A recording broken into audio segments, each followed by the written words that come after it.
اخلاق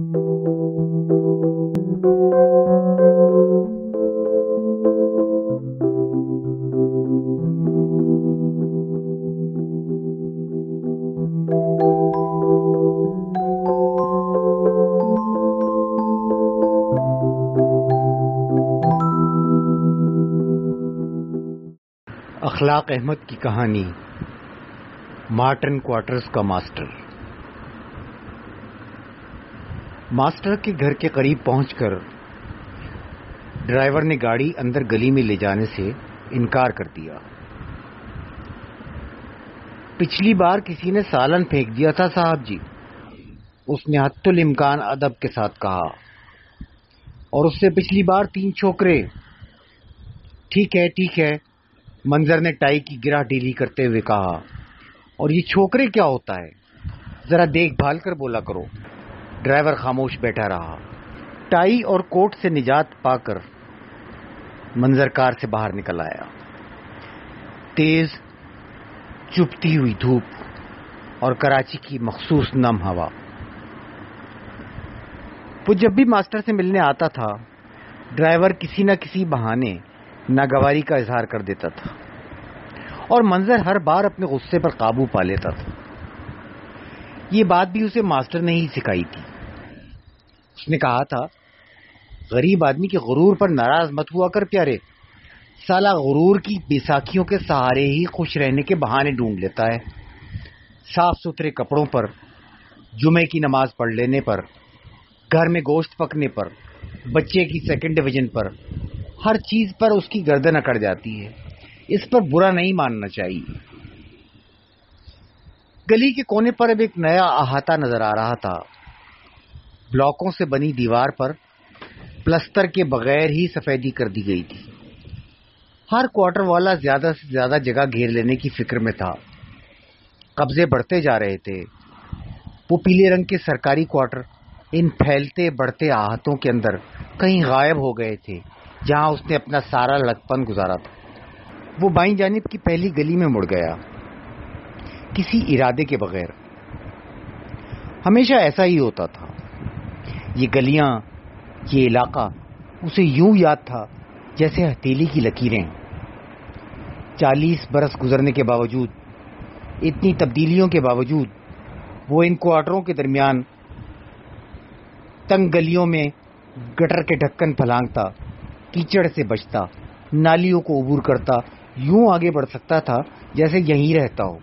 ماسٹر کے کوارٹر کا دروازہ اسی پردے کے پیچھے چھپا ہوا تھا جو گزشتہ 20 برسوں کے دوران بارشوں اور دھوپوں اور میلے ہاتھوں اور گرد کے جھکڑوں کا سامنا کرتے کرتے ایک میلی بدوضع چادر بن چکا تھا۔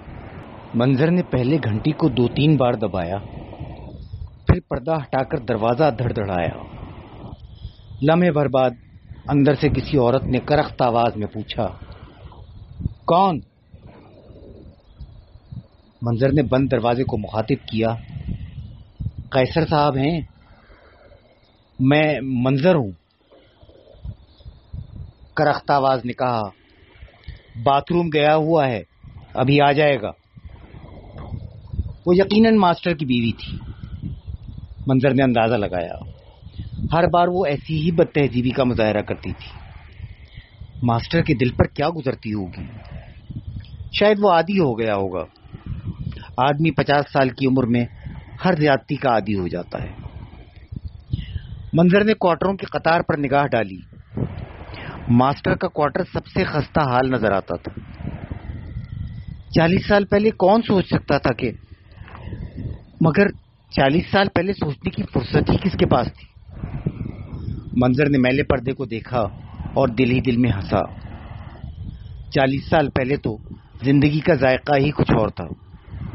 ماسٹر کی اماں کے زمانے میں ایسا میلا پردہ کوارٹر کے قریب بھی نہیں آ سکتا تھا۔ چپلیں صحن میں اتارنی پڑتی تھی اور کھانے سے پہلے ہاتھ دھونے پڑتے تھے۔ پلنگوں پر بے داغ سفید چادریں، چوڑی چوڑی لال نیلی پٹیوں والی بڑی دری، تام چینی کی پلیٹیں اور مٹی کی ہانڈی سے اٹھتی گرم شوربے کی خوشبو۔ ایک جھٹکے سے دروازہ کھلا اور ماسٹر نمودار ہوا۔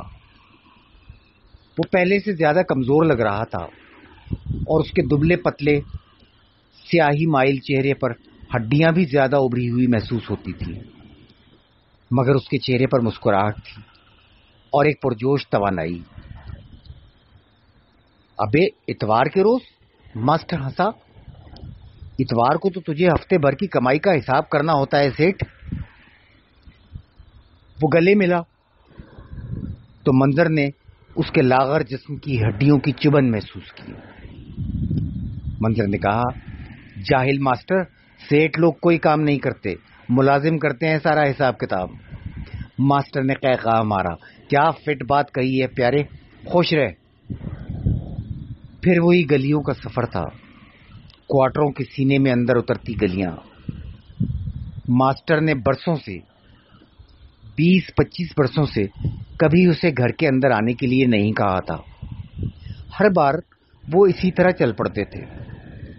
منظر نے کبھی اس کی بیوی کو نہیں دیکھا تھا، بچوں کو نہیں دیکھا تھا۔ وہ یہ ضرور جانتا تھا کہ ماسٹر کا ایک بیٹا ہے اور ایک بیٹی۔ بیٹا بجلی کمپنی میں ملازم ہو چکا تھا، بیٹی شاید BA کر چکی تھی۔ کبھی کبھی منظر کو یہ سب بہت عجیب لگتا تھا۔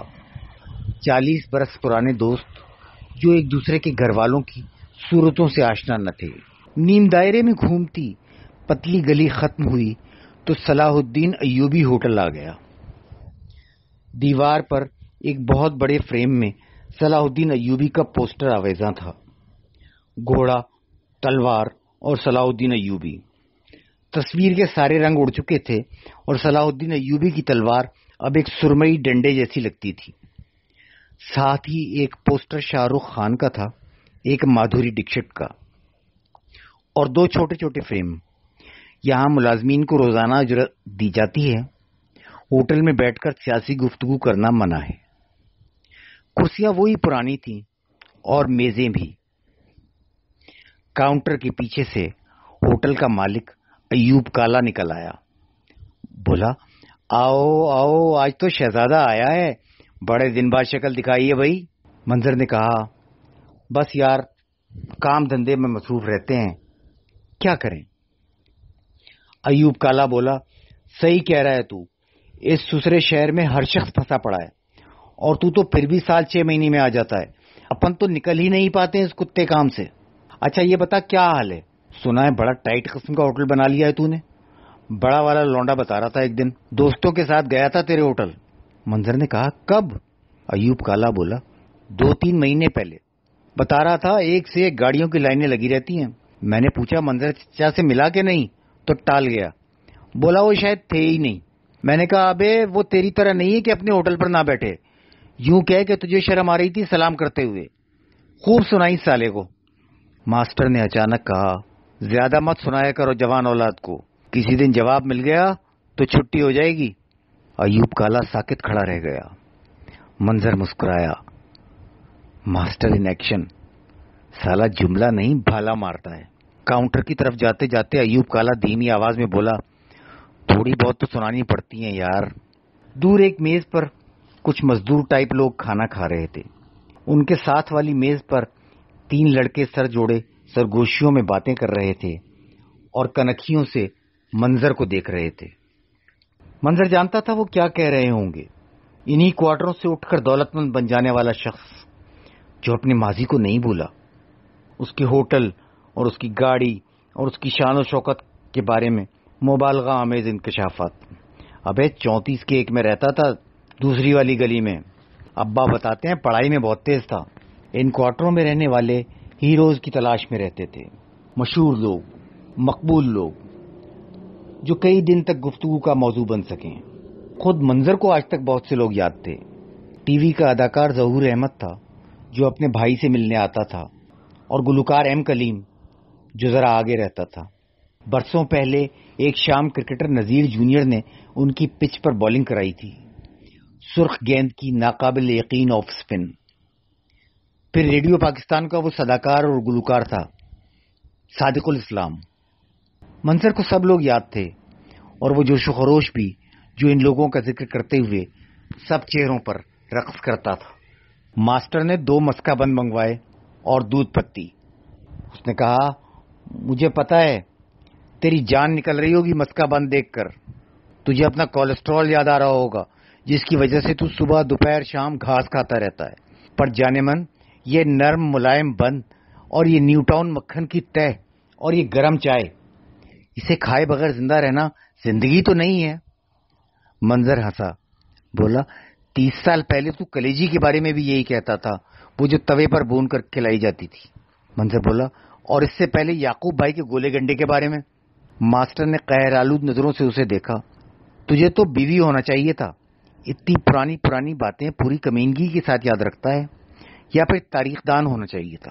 منظر نے کہا تاریخ تو تجھے کبھی معاف نہیں کرے گی ماسٹر. تو نے میری زندگی کا پہلا کالا چشمہ توڑ دیا تھا. ماموں امریکہ سے لائے تھے وہ چشمہ. ماسٹر نے کہا تیرے ماموں خالی ہاتھ آئے تھے امریکہ سے.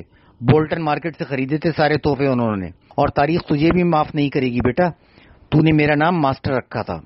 تو جلتا تھا مجھے ہر وقت پڑھتا لکھتا دیکھ کر. آج ساری دنیا مجھے ماسٹر کہتی ہے. ایک اپر ڈویژن کلرک کو گلی کے لونڈے ماسٹر صاحب کہہ کر سلام کرتے ہیں. اور مجھے اندھا مت سمجھ، مجھے نظر آ رہا ہے کہ تو میرے مسکا بند کا چھوٹا والا پیس کھا رہا ہے.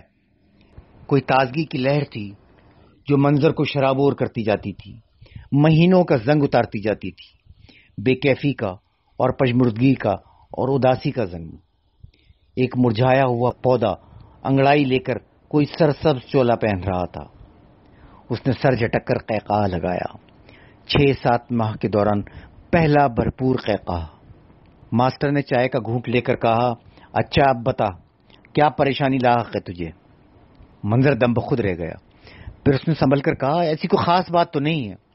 ماسٹر نے کہا 2 طرح کی ہوتی ہیں پریشانیاں. ایک تو روزمرہ کی پریشانی ہوتی ہے، جیسے میں پریشان ہوں کہ بجلی کا بل زیادہ آ گیا ہے، اس کی قسطیں کرانی ہیں. ڈپٹی ڈائریکٹر نے سالانہ انکریمنٹ رکوا دی ہے. موٹر سائیکل کا پچھلا ٹائر بالکل ختم ہو چکا ہے. یا جیسے تو پریشان ہوتا ہوگا، ایکسائز والا زیادہ رشوت مانگ رہا ہے، ڈرائیور پیٹرول کی جعلی رسیدیں لا رہا ہے، بالٹی گوشت بنانے والا کاریگر بھاگ گیا ہے. یہ پریشانیاں تو عام پریشانیاں ہیں، ان پر ٹائم ضائع کرنا بیکار بات ہے. پر تیرا منہ بتا رہا ہے کہ معاملہ کوئی بمباٹ ٹائپ کا ہے. ملا ہاتھ، صحیح کہہ رہا ہوں نا؟ منظر کو 10 برس پرانی بات یاد آئی. ماسٹر نے اس وقت بھی اس کے چہرے سے بھانپ لیا تھا کہ معاملہ سنگین ہے.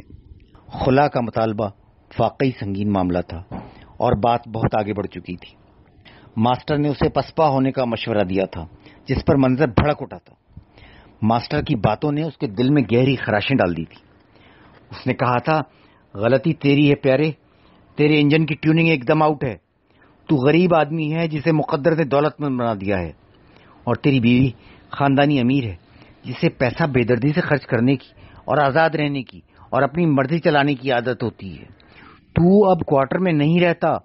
تجھے ان پیسے والوں کے رنگ ڈھنگ سیکھنے ہوں گے کیونکہ تجھے اب وہیں رہنا ہے. برداشت کرنے کی عادت ڈال، سمجھا؟ اور آنکھیں بند کر رکھنے کی بھی، ورنہ منہ کے بل گرے گا اور سب تالیاں بجائیں گے. اس بیوی کو چھوڑ دے گا تو دوسری کے آسمان سے لائے گا، وہ بھی ایسی ہی ہوگی، وہ انہی بنگلوں سے آئے گی. اور بھی بہت کچھ کہا تھا ماسٹر نے، کڑوی باتیں، زہر میں بجھے جملے. ماسٹر نے کہا کیا سوچ رہا ہے بے؟ منظر نے کہا سوچ رہا ہوں تو کتنا. ماسٹر ہنسا. سب یار ایسے ہی ہوتے ہیں. یار کی نظر صرف نظر نہیں ہوتی پیارے، ایکس رے ہوتی ہے. کبھی کبھی منظر کو ماسٹر کی باتوں پر حیرت ہوتی تھی. وہ بچپن سے ہی ایسا تھا، کھردرا مگر دانش مند. یہ دانائی اس نے صرف زندگی سے حاصل نہیں کی تھی، ان بوسیدہ سیکنڈ ہینڈ کتابوں سے بھی جمع کی تھی جو ریگل چوک پر ہر چھٹی کے دن فروخت ہوتی تھیں. مقدر نے اسے ایک سرکاری محکمے کا اپر ڈویژن کلرک بنا دیا تھا اور تنگ دستی نے اسے سنبھلنے کا اور سکھ کا سانس لینے کا موقع ہی نہ دیا تھا. مگر ماسٹر نے کبھی ہتھیار نہیں ڈالے تھے. منظر نے کہا مسئلہ ماہنور کا ہے یار. ماسٹر اچل پڑا. گڑیا کا؟ اسے کیا ہوا؟ منظر نے کہا ابے کچھ نہیں ہوا اسے، بس ٹینشن کھڑی کر رکھی ہے اس نے. ماسٹر نے کہا بیٹیاں تو ساری عمر کی ٹینشن ہوتی ہیں پیارے. جانتا ہے کیوں؟ کیونکہ ہم ان سے محبت کرنا نہیں چھوڑتے. وہ شادیاں کر لیتی ہیں، بچوں کی مائیں بن جاتی ہیں، ان کے بچے جوان ہو جاتے ہیں، مگر سالی ٹینشن ختم نہیں ہوتی. خیر تو بڑا ہوگا تو سب سمجھ جائے گا. منظر نے جھنجھلا کر کہا یار تو تقریر کر لے پہلے. ماسٹر نے گھبرا کر دونوں ہاتھ جوڑ دیے. اچھا میرے باپ، اب نہیں بولوں گا، چل آگے بتا. منظر نے کہا وہ شادی کرنا چاہتی ہے، ابھی 20 سال کی بھی نہیں ہوئی ہے. ایک ہنگامہ کھڑا کر رکھا ہے اس نے گھر میں، 3 دن سے کسی سہیلی کے گھر پر ہے. میں چاہتا تھا کہ وہ گریجویشن کرے، پھر 1-2 سال کے لیے انگلینڈ چلی جائے، ماسٹرز کرے، مگر اس کے دماغ پر شادی کا بھوت سوار ہے. ماسٹر بالکل ساکت بیٹھا تھا، کسی پتھر کے بت کی طرح. منظر نے کہا لڑکا اس کا کلاس فیلو ہے، چوڑی دار پاجامے جیسی پتلونیں پہنتا ہے، ہاتھوں میں رنگ برنگے کڑے، لپسٹک لگاتا ہے، ایک دم زنانہ. فیملی بہت پیسے والی ہے. باپ نے 25 سال پہلے لائٹ ہاؤس پر دکان کھولی تھی، سمجھ رہے ہیں نا، لنڈا بازار میں. پرانے کپڑے بیچتا تھا.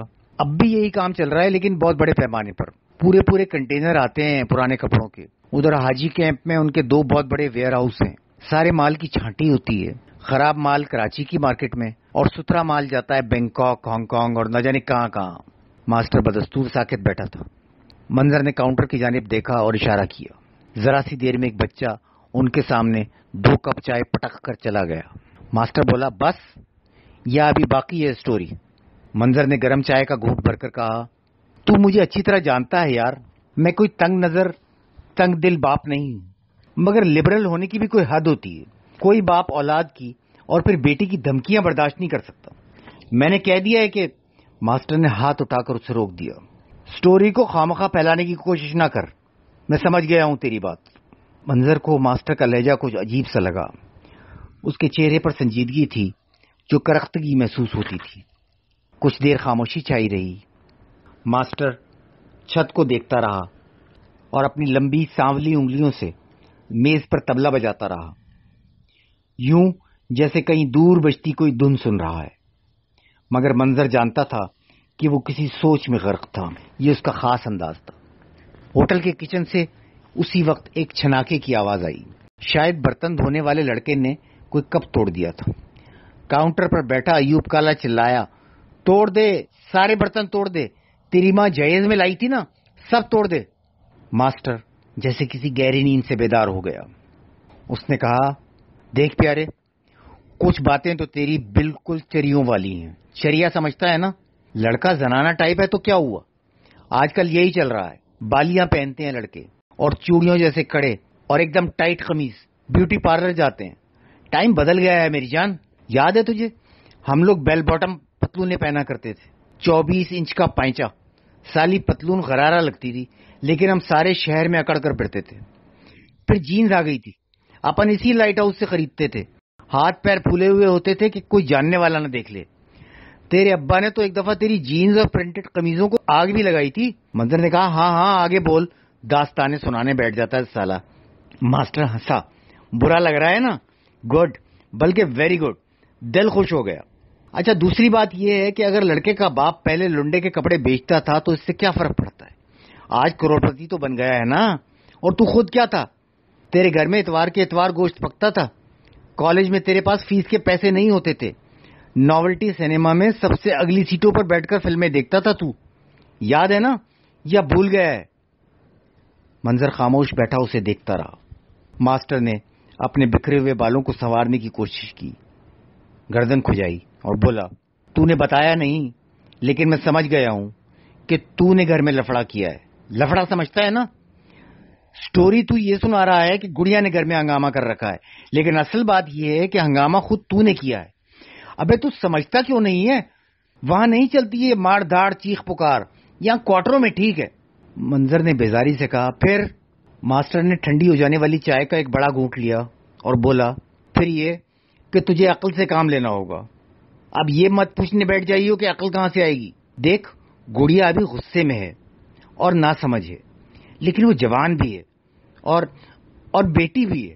باپ کے لیے سب سے مشکل کام بیٹی کو سنبھالنا ہوتا ہے. جانتا ہے کیوں؟ کیونکہ بیٹی میں اس کی جان ہوتی ہے. سالا اتنی محبت کرتا ہے بیٹی سے کہ عقل سے بالکل پیدل ہو جاتا ہے. دنیا کو اپنی انگلیوں پر نچاتا ہے، مگر بیٹی کی بات آ جائے بیچ میں تو خچر کی طرح ہنہنانے لگتا ہے، دولتیاں جھاڑنے لگتا ہے. سچی بات بتاؤں، تیرا یہ جو چہرہ ہے نا، یہ تھوڑا تھوڑا خچر جیسا ہو گیا ہے.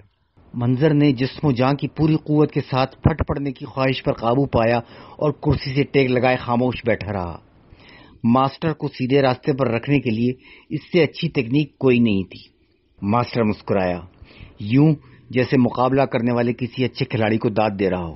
پھر اس نے کہا، 2 کام بتاتا ہوں تجھے، سمجھ لے 2 وارداتیں کرنی ہیں، پہلے ایک واردات پھر دوسری، سمجھ رہا ہے نا؟ منظر نے سر ہلایا۔ ماسٹر نے کہا، پہلی واردات تو آج ہی کر ڈال، گھر جا کر بیوی سے کہہ کہ تجھے اپنی غلطی کا احساس ہو گیا ہے، ایک دم دیوداس والی ایکٹنگ چاہیے، سمجھا؟ پھر بیوی کو ساتھ لے کر گڑیا کے پاس جا، آج رات ہونے سے پہلے پہلے گڑیا کو گھر میں ہونا چاہیے، دونوں کو بتا دے کہ تجھے شادی پر کوئی اعتراض نہیں ہے، شرط صرف یہ ہے کہ گڑیا شادی سے پہلے ماسٹرز کرے گی، بس اس چھوٹی سی شرط پر اڑ جا، جانتا ہے کیا فائدہ ہوگا اس سے؟ منظر نے سوچتے ہوئے کہا، ہاں، ہنگامہ 2-3 سال کے لیے ٹل جائے گا۔ ماسٹر ہنسا، عقل کے گھوڑے، اس سے بھی بڑا فائدہ ہوگا، 2-3 سال میں گڑیا تھوڑی اور سمجھدار ہو جائے گی، ظالم باپ کی مخالفت ختم ہوگی تو وہ اپنی آنکھوں پر لگا ضد کا چشمہ اتار دے گی۔ جوانی میں سب اڑیل گھوڑے ہوتے ہیں میری جان، اپن بھی ایسے ہی تھے، سب ایسے ہی ہوتے ہیں، اور 2-3 سال میں تو دنیا بدل جاتی ہے۔ گڑیا پڑھے گی تو اس کی آنکھیں کھلیں گی، وہ بے شمار لوگوں سے ملے گی، سمجھ رہا ہے نا؟ ابھی وہ بس اس لونڈے کو دیکھ رہی ہے، تیرا کام ہے اسے دائیں بائیں اوپر نیچے دیکھنے کے قابل بنانا، بغیر لفڑا کیے یہ سمجھانا کہ دنیا بہت بڑی ہے۔ تو جانتا ہے نا کہ ان کوارٹروں کے آگے بھی زندگی ہے، صاف ستھرے علاقے ہیں اور بنگلے ہیں اور لشکاریں مارتی گاڑیاں ہیں، اور ان سے بھی آگے دبئی ہے اور امریکہ ہے اور نہ جانے کیا کیا ہے۔ یہ سب کیسے پتا چلا تجھے؟ تو اس کنویں سے باہر نکلا تبھی پتا چلا نا، گڑیا بھی نکل جائے گی اپنے کنویں سے، تھوڑا ٹائم دے اسے، اور لسی پینا شروع کر تاکہ تیرے دماغ کی گرمی کم ہو، سمجھا؟ منظر نے سر کھجا کر کہا، ویسے میں خود بھی یہی سوچ رہا تھا کہ… ماسٹر نے کہا، ابے تو کیا، تیرا پورا خاندان یہ نہیں سوچ سکتا، ایک ایک کو جانتا ہوں میں۔ باہر دھوپ ڈلنی شروع ہو گئی تھی۔ منظر نے کہا، ٹھیک کہہ رہا ہے تو، میں کبھی بھی اس طرح نہیں سوچ سکتا تھا۔ آدمی اپنی زندگی کو، اپنے فیصلوں کو غیر جانبداری سے نہیں دیکھ سکتا۔ ماسٹر نے ایک انگڑائی لی، انگلیاں چٹکھائیں اور بولا، کیونکہ تو ایک گھامڑ آدمی ہے، لہذا تو کبھی نہیں پوچھے گا کہ پیارے بھائی وہ دوسری واردات کیا تھی، لہذا میں خود ہی بتا دیتا ہوں تجھے۔ دوسری واردات یہ ہے کہ اگر 2-3 سال بعد بھی گڑیا اپنے مطالبے پر قائم رہے اور وہ لونڈا بھی ڈٹا رہے تو تجھے وہ کرنا ہے جو ہر عقل مند باپ کرتا ہے، یعنی ان دونوں کی شادی۔ منظر نے کہا، شادی؟ مگر… ماسٹر نے کہا، ہاں بیٹا، شادی۔ 3 سال بعد تجھے پورا ڈرامہ کرنا ہوگا، اتنی خوشی کا اظہار کرنا ہوگا کہ سب حیران رہ جائیں، گڑیا بھی اور تیری بیوی بھی اور دونوں خاندان بھی، سمجھ رہا ہے نا؟ کوئی پنگا نہیں کرنا ہے، پنگا کرے گا تو تیرا انجام وہی ہوگا جو پشتو فلموں میں ولن کا ہوتا ہے۔ باپ کو زندگانی ایسے ہی گزارنی ہوتی ہے شہزادے، ٹوپی ڈرامہ چلائے رکھنا ہوتا ہے، ٹوپی ڈرامہ سمجھتا ہے نا؟ اولاد کو خوش رکھنا پڑتا ہے، ہر وقت مسکرانا پڑتا ہے، اکا دکا کوششیں کر لیتا ہے آدمی اور بس، کوئی گڑیا سمجھ جاتی ہے، کوئی نہیں سمجھتی، آدمی سالا کیا کر سکتا ہے؟ منظر کے دل میں کچھ کہنے کی آرزو بہت شدید تھی، مگر اس نے کچھ نہ کہا۔ اسے محسوس ہو رہا تھا کہ ماسٹر بالکل ٹھیک کہہ رہا ہے، یہ اندر بھڑکتی اشتعال کی آگ بالآخر بجھ جائے گی، تب شاید سب کچھ اسی طرح ہوگا جیسا صلاح الدین ایوبی ہوٹل میں گزرنے والی اس نرم روپہلی دوپہر میں، اس آشنا جانے پہچانے ماحول میں اور پرانی یادوں کے رس میں لتھڑی اس خوشگوار ملاقات میں انہوں نے سوچا تھا۔ 7-8 ماہ بعد منظر نے پھر اس دروازے پر دستک دی، میلے بدوضع پردے کی اوٹ میں چھپے دروازے پر۔ کچھ دیر بعد اندر سے وہی کرخت آواز آئی، کون ہے؟ وہ قیصر صاحب ہیں؟ میں منظر ہوں۔ تھوڑی دیر خاموشی چھائی رہی، منظر کسی بد تہذیبی کا انتظار کرتا رہا۔ اندر سے کچھ گھسیٹنے کی آوازیں آئیں، جیسے کوئی کرسی یا کوئی پلنگ کھسکایا جا رہا ہو یا کچھ اور۔ منظر دل ہی دل میں مسکرایا، ہو سکتا ہے بیوی نے ماسٹر کو باندھ کر ڈال دیا ہو اور اب اسے گھسیٹ کر دروازے تک لا رہی ہو۔ پھر کنڈی کھلنے کی آواز آئی اور اس کے بعد دروازہ کھل گیا۔ ماسٹر کی بیوی نے دروازے کی اوٹ سے کہا، اندر آ جاؤ۔ ایک لمحے کے لیے منظر کی سمجھ میں کچھ نہ آیا۔ اندر آ جاؤ کیا مطلب ہے؟ اندر کیوں آ جاؤ؟ کیا ماسٹر بیمار ہے؟ اد کھلے دروازے سے اس نے ماسٹر کی بیوی کو چادر سنبھالتے، چپلیں گھسیٹتے اندر جاتے دیکھا۔ اندر وہی بو تھی، ہوا سے اور دھوپ سے محروم گھروں کی بو، اور وہ بے ترتیبی بھی جس کی منظر کو توقع تھی۔ دیواروں پر اور چھت پر سفیدی کی پپڑیاں جو رفتہ رفتہ ٹوٹ کر گرنے کے لیے تیار تھیں۔ منظر کسی مشینی آدمی کی طرح آہستہ آہستہ آگے چلتا گیا، سوچنے سمجھنے کی صلاحیت سے محروم، ہر طرح کے احساس سے عاری۔ صحن کے بعد برآمدہ تھا جہاں 2-3 کرسیاں پڑی ہوئی تھیں، اور آگے 2 کمرے جو نیم تاریکی میں ڈوبے ہوئے تھے۔ برآمدے کے کونے میں نل کے پاس میلے کپڑوں کا ڈھیر تھا۔ منظر آخری بار اس گھر کے اندر اس وقت آیا تھا جب ماسٹر کی اماں کا جنازہ اٹھایا جا رہا تھا اور محلے کی عورتیں زارو قطار رو رہی تھیں۔ قیصر کہاں ہے؟ منظر نے پوچھا اور اپنی آواز کی کپکپاہٹ پر حیران ہوا۔ ماسٹر کی بیوی نے کہا، وہ چلا گیا، تمہارا ماسٹر۔ وہی کرخت آواز۔ اس نے چادر کو یوں لپیٹ رکھا تھا کہ صرف اس کا سانولا چہرہ نظر آتا تھا۔ اب تو 6 مہینے ہونے والے ہیں۔ کسی اختیار کے بغیر منظر نے پوچھا، کہاں چلا گیا؟ ماسٹر کی بیوی نے چلا کر کہا، کہاں چلے جاتے ہیں لوگ؟ وہیں چلا گیا ہے وہ۔ اتنی سیدھی سی بات تمہاری سمجھ میں نہیں آتی؟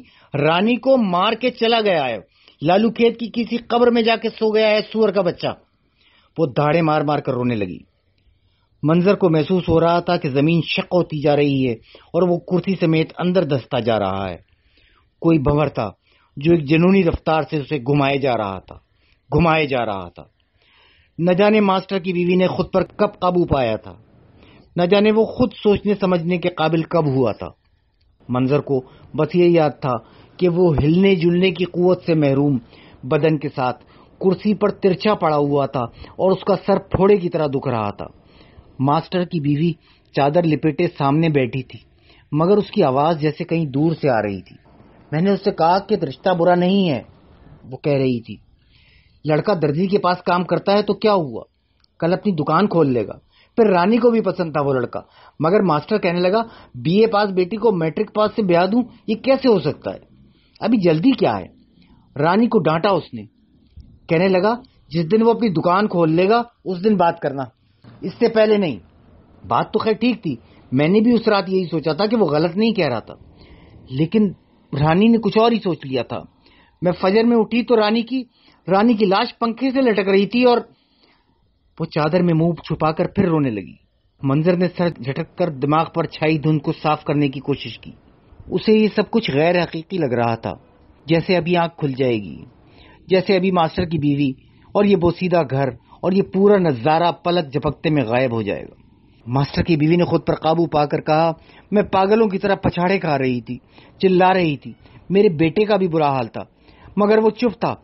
تمہارا ماسٹر، میں نے اسے گالیاں دیں، گھر میں لوگ بھرے ہوئے تھے، مجھے عورتیں گھسیٹ کر دوسرے کمرے میں لے آئیں، پولیس آ گئی تھی، محلے والوں نے ہی سب کچھ بھگتا۔ آہستہ آہستہ منظر کے بدن میں دوڑتی سنسناہٹ کم ہوتی جا رہی تھی، اعصاب قابو میں آتے جا رہے تھے، لیکن ایک تھکن تھی جس نے اسے بدستور جکڑ رکھا تھا۔ ماسٹر کی بیوی کے چہرے پر آنسوؤں کی لکیریں تھیں اور آنکھوں میں زندگی کی سب سے بڑی ہار کا اعتراف۔ منظر نے کہا، اور ماسٹر کی بیوی نے ٹوٹے ہوئے لہجے میں کہا، 2 دن رہ سکا وہ، میں بے غیرت تھی، جھیل گئی، مگر اس کو بیٹی کا دکھ ساتھ لے گیا۔ سانس کا اٹیک ہو گیا تھا اسے، منہ کھول کھول کر سانس لیتا تھا اور اس کے سینے میں سے ایسی آوازیں آتی تھی کہ بس۔ ڈاکٹروں نے ٹیکے بھی لگائے، دم والا پانی بھی منگوایا میں نے، مگر اس کی حالت بگڑتی گئی۔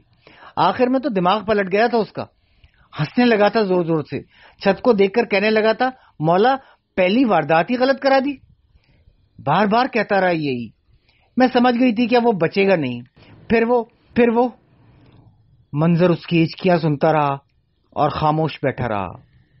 اس کی آنکھوں میں ماسٹر کا چہرہ تھا اور اس کے دامن میں ہزاروں لاکھوں یادیں تھیں اور اس کے سامنے برباد ہو جانے والا یہ گھر تھا۔ نہ جانے کتنا وقت گزر گیا، 5-10 منٹ یا آدھا گھنٹہ۔ ماسٹر کی بیوی نے چونک کر کہا، معاف کرنا، میں چائے۔ منظر نے ہاتھ کے اشارے سے اسے روک دیا۔ نہیں۔ ماسٹر کی بیوی نے کہا، بیٹے نے فون کیا تھا تمہارے ہوٹل کے نمبر پر سویم کے بعد۔ میں نے ہی ڈھونڈ کر نکالے تھے کچھ نمبر، وہ تمہارا بہت ذکر کرتا تھا، شاید تم تک خبر نہیں پہنچی۔ منظر اچانک اٹھ کھڑا ہوا۔ اس نے اپنی جیب سے ایک کارڈ نکال کر بڑھایا۔ یہ کارڈ بیٹے کو دے دینا، کسی بھی دن آ جائے مجھ سے مل لے۔ مجھے آنے میں بہت دیر ہو گئی، مگر خیر ٹھیک ہو جائے گا، سب ٹھیک ہو جائے گا۔ دور سڑک پر کھڑی کار کے مؤدب ڈرائیور نے اس کے لیے دروازہ کھولا۔ منظر نے کہا، تم گاڑی لے جاؤ، میں آ جاؤں گا۔ ڈرائیور کی سمجھ میں کچھ نہ آیا۔ آپ کیسے آ جائیں گے سر؟ منظر نے گرج کر کہا، دفع ہو جاؤ، اس گاڑی سمیت میری نظروں سے دور ہو جاؤ۔ ڈرائیور ہڑبڑا کر کار میں بیٹھا اور دیکھتے ہی دیکھتے کار نظروں سے اوجھل ہو گئی۔ منظر کچھ دیر وہیں کھڑا رہا، پھر اس نے جہانگیر روڈ کی طرف چلنا شروع کر دیا۔ تھلوں پر سیمنٹ کے بلاک بنانے والے مزدوروں اور انکوائری آفس کے درختوں تلے کھیلتے میلے کچیلے بچوں اور مٹھائی کی دکان پر سیاہ تیل میں سموسے تلتے کاریگروں اور موتی مسجد میں داخل ہونے والے متقی نمازیوں میں سے کسی کو خبر نہ تھی کہ ان کے درمیان سے ایک شکستہ شخص گزر رہا ہے، جس کی آنکھوں سے آنسو آہستہ آہستہ بہتے جاتے ہیں اور جس کا دل دکھ سے لبالب بھرا ہوا ہے اور جس کا ماسٹر اس کے ساتھ ہاتھ کر گیا ہے۔